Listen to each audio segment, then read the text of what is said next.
Welcome to నేటి ధరణి news.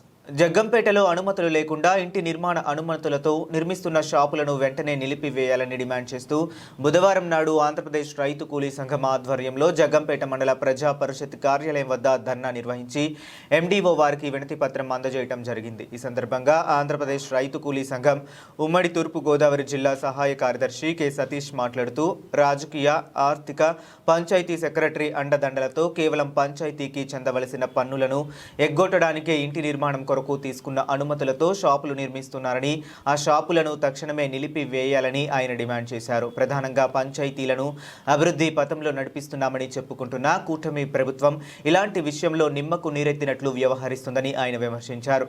70% పూర్తి అయిపోయిన షాపులకు ఇప్పటి వరకు స్పందించలేదంటూ ఎంతవరకు పర్యవేక్షణ ఉందో దీన్ని బట్టి అర్థమవుతుందని ఆయన తెలిపారు. పంచాయతీలు అభివృద్ధి చెందాలంటే పన్నులు ఎగ్గొట్టకూడదని, పన్నులు కడితే అభివృద్ధి చెందుతుందని ఆయన తెలిపారు. కానీ ఇక్కడ లంచాలకు అలవాటు పడి అభివృద్ధిని, బాధ్యతలను గాలికి వదిలేస్తున్నారని ఆయన విమర్శించారు.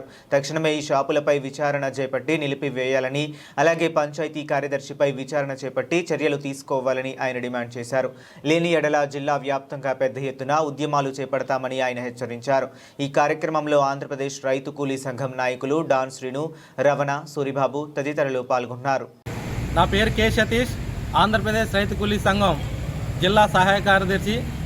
ప్రధానంగా కాకినాడ జిల్లా జగ్గంపేట మండలం జగ్గంపేట గ్రామంలో పంచాయతీ సెక్రటరీ చేస్తున్న అవకతవకల మీద మేము ఈరోజు జగ్గంపేట ఎండి ఆఫీస్ ముందు ధర్నా చేస్తున్నాం.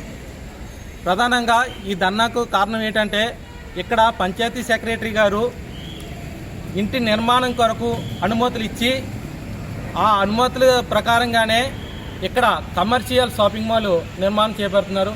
ఇక్కడ నిర్మాణం 70% పూర్తి అయిపోయింది. రిజిస్టర్ ఆఫీస్ వెనకాల ఒకటి, గోకవరం రూట్లు ఇంకా చాలా ఉన్నాయి జగ్గంపేటలో. కానీ ఇక్కడ పంచాయతీ సెక్రటరీ నిమ్మక నీరెత్తు వ్యవహరిస్తున్నారు. ఇంకా ప్రధానంగా మాకు వచ్చే అనుమానం ఏంటంటే వాళ్ళ రాజకీయ, ఆర్థిక అండదండలతో ఈ నిర్మాణాలు చేపడుతున్నారు. దానికి ఈ సెక్రటరీ గారు ఒత్తాసు పలుకుతున్నారని మేము సందర్భంగా తెలియజేసుకుంటున్నాం. వెంటనే ప్రభుత్వ అధికారులు, పై అధికారులు స్పందించి పంచాయతీ సెక్రటరీ మీద చర్యలు తీసుకొని ఈ షాపింగ్ మాల్ నిర్మాణాలను వెంటనే ఆఫ్ చేయాలని ఈ సందర్భంగా మేము డిమాండ్ చేస్తున్నాం. లేని పక్షంలో మేము పెద్ద ఎత్తున జిల్లా వ్యాప్తంగా ధర్నాలు, రాస్తారోకోలు చేపడతామని ఈ సందర్భంగా మేము హెచ్చరిస్తున్నాం.